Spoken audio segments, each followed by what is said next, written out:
We all know the feeling. You're looking at yourself in the mirror and you ask yourself that one word question. Why?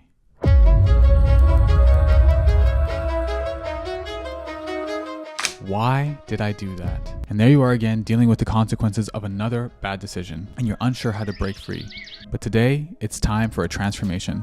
In this video, I'm going to show you the equation on how to make good decisions and reveal the key strategies that you can use to escape the poor decision-making cycle. It's as easy as A plus B equals C. Stay tuned to discover how you can not only break free from making bad decisions once and for all, but observe it and stop it in other people as well. Hey there, I'm Anthony Samuel. I'm a trained scientist with a passion for leadership, and this channel is a documentation of me and my journey to becoming the best leader on the planet. Let's get into it. So decision making is impulse control plus risk calculation. Impulse control is basically the measurement of how well you are able to control your emotions and not allow your emotions to control you. And this was studied famously by the marshmallow test. And the marshmallow test is basically they had a bunch of kids and they said they were going to give them marshmallows, and depending on how long they would wait for the marshmallows affected how many marshmallows they would get. So it would look something like this. You can have one marshmallow now, or in 5 minutes I'll give you 2 marshmallows. And the ability for the child to not take the one marshmallow and get 2 marshmallows in 5 minutes was measured to be their impulse control. Now there's a second half to this equation, which is, we said, is risk calculation. And risk calculation is saying, if I only want 1 marshmallow, then do I really need to wait 5 minutes to get 2? And we do this in our heads every single day. It's just a little bit more unconscious, and the stakes are a little bit bigger than just marshmallows. So as I said earlier, of course, our life is not this simple. Here are 6 ways that we can manage our impulses better and make better risk calculations. Number 1 is the most important, and that's discipline. Discipline is what happens when you don't have motivation to do the right thing, and people watching you to ensure that you do the right thing both go away. And that is discipline. When there's no one there to give you repercussions for committing or not committing an action. Your diet is a very obvious example for yourself, not based off how you look, because people can look unhealthy and actually be healthy, and people can look healthy and actually be unhealthy. But only you know when you said, I'm only going to drink on weekends, or I'm not going to eat sugar past 5, and you know when you do. So this is probably the most highest form of discipline, or the most obvious form of discipline. Sometimes the effects of poor discipline don't take an effect until later on, and I think those are the most difficult habits to break, because the gap between the action and the punishment are too long for you to really assign a corrective measure for yourself. So the advice that I have to give is stick to the decision that you made before you had an emotional response. If you said that I'm going to go to bed at 9 and your favorite show comes on at 9:15, you need to have the discipline to say, I'm not going to watch the show. I said I'm going to go to bed at 9. And eventually those little wins start stacking up to where it's a lot easier to be disciplined, because you're trying to keep your streak of winning rather than trying to appease to your emotions. Number 2 is simply poor risk calculation. Being a scientist, I think I have a little bit of an edge over the average person in the population, but I think risk calculation is very important, because if you don't assess the risk properly, then often you don't even know what you're walking into. And I think this happens a lot for hiring managers, especially. There was a study done by Gartner Technical Research and Consult Group, or consulting firm, and they said 1 in 5 hires were bad hires. 1 in 5 doesn't sound like a lot until you have a 100-person site and 20 of those people were bad hires. Now is a little bit more frightening. So I think the number one thing that I see that happens with poor risk calculation is people don't really know what they're trying to solve for. So when I see people in relationships and it's obvious that the 2 people are not compatible in the relationship, you have to wonder, what is the person solving for? It's obviously not compatibility. Maybe the person is solving for loneliness. Maybe the person is solving for survival. The person is solving for financial security. But all those things are okay if that's what the person wants in a relationship. But I really think that in order to understand the risk that is involved in a situation, you need to know what you are solving for. We also see this when ego comes into play, is that people think that they can make all the decisions on their own without any help. And the truth of the matter is that 2 heads are better than 1. And people need to consult with their counsel. Build a counsel, a reputable counsel that you have that you can go to when you want to make decisions, so that you're not only relying on your personal data. Your personal data is only shaped by your experience, your perspectives, and your biases. And often there's a whole lot of information that can be left out that could be beneficial to helping you be successful in whatever decision that you're trying to make. Sometimes this lack of risk calculation, especially for the young ones out here, just comes from lack of experience. I mean, you haven't seen enough, and you haven't seen the ball bounce different ways for you to understand which ways the ball can bounce, and a lot of it you just have to get with experience. But I don't think that people should expect experience to come from age. I think experience comes from reflecting on the past, not from experiencing the past. So be wise and reflect on the things that have happened to you, and don't just let them go by, or else you risk learning the same lesson multiple times. The third element of decision making is the famous stress and fatigue. I see energy drinks and coffee and etc.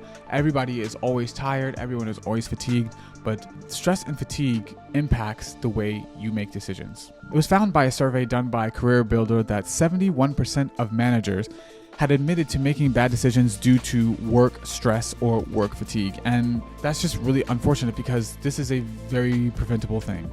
Sleep is important, as eating, as exercising. It regulates your emotions, it regulates your hormones. And I really think people should take the perspective of thinking of sleep as a meeting. You should set a space in your calendar, just like you would a regular meeting, for sleep.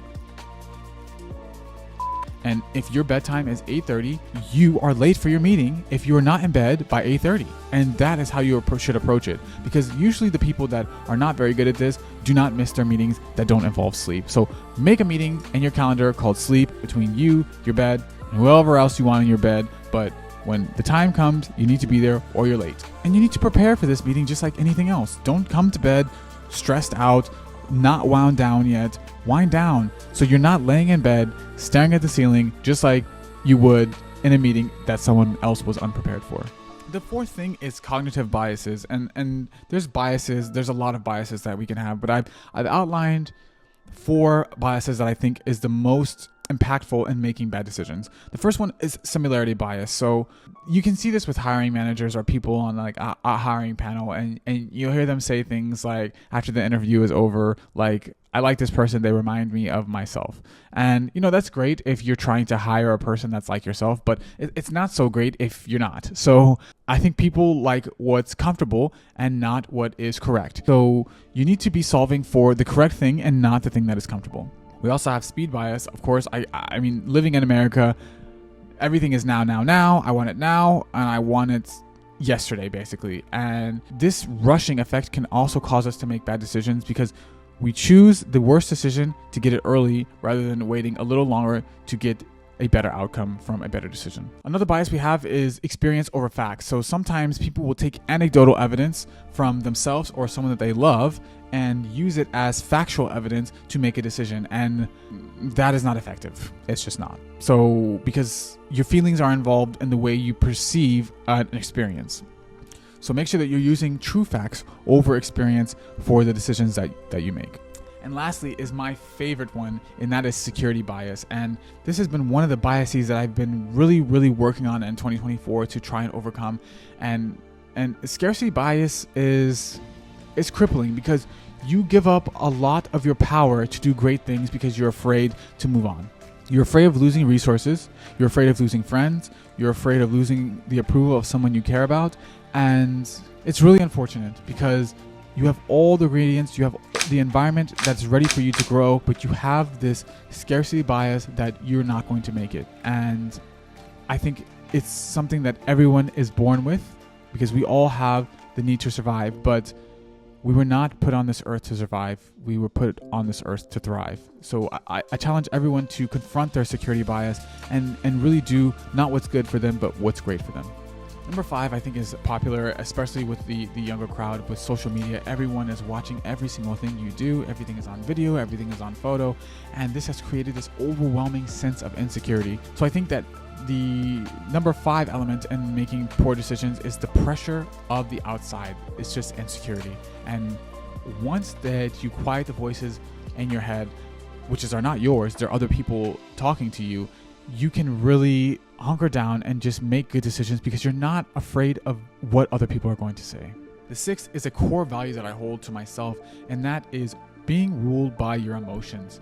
One of the values that I hold on this channel and I hold in myself is that because you experience an emotion does not mean you have to act on it. And I think that is such a liberating aspect of life because you're going to feel emotions. You cannot set down or set apart the emotions that you feel, but you do not have to act on every single emotion that you have. You don't have to act on anger. You don't have to act on fear. You don't have to act on happiness. Some people don't really understand when I say something like this, but a lot of people make promises when they're happy and then break them when they come down to a more stable level. You don't have to succumb to the emotion of fear or sadness or hubris or hunger. We make fun of it and we have a little societal inside joke about being hangry, but being hungry should not be a scapegoat for making bad decisions. Change the way you look at your problems, and just being aware of your emotions and that your emotions are creating a bias for you when you have to make decisions can help you make better decisions. For example, if you have to do something, or your spouse says something to you, or your significant other says something to you, or your boss says something to you, or your friend says something to you that you don't like, you do not have to act on the initial response of go jump off a cliff.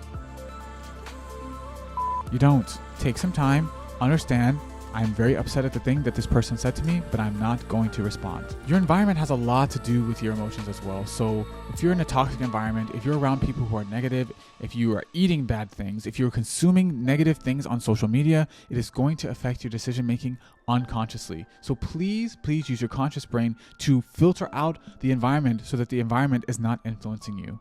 And lastly, I think is probably the most overlooked one, ironically, and that is the being unaware or ignoring your blind spots. In driving, there are blind spots. There are places that you can't see. And the beautiful thing about blind spots is that you don't need to see them. You just need to know that they're there and assume that something is in the blind spot. How you know that you have a blind spot is when you cannot find any negative effects on this thing. So if there are no cons and only pros, most likely you have a blind spot. Every single thing has trade-offs, and if you can't identify the thing that you're trading off for the thing that you're getting, it's most likely a blind spot that you're experiencing. Those were 7 elements in making good decisions and how you can use this equation of impulse control plus risk calculation equals decision making. And I hope that you get out there and make good decisions. We like to do a little thing called something to sleep on, and I want you to think about a bad decision that you've recently made. And I want you to identify one or more of the 7 elements that we've gone over today and reflect on your behavior and what a good decision would look like with those elements. Feel free to post them in the comments. I think this is something that we can all learn from, and it would be very interesting to hear your story on either what you did wrong or what you have done correctly to correct your wrongs. Thanks for watching. I hope that you have enjoyed this new secret and hold it dear to yourself. And feel free to make it not secret. Share with others so that we can all make better decisions together.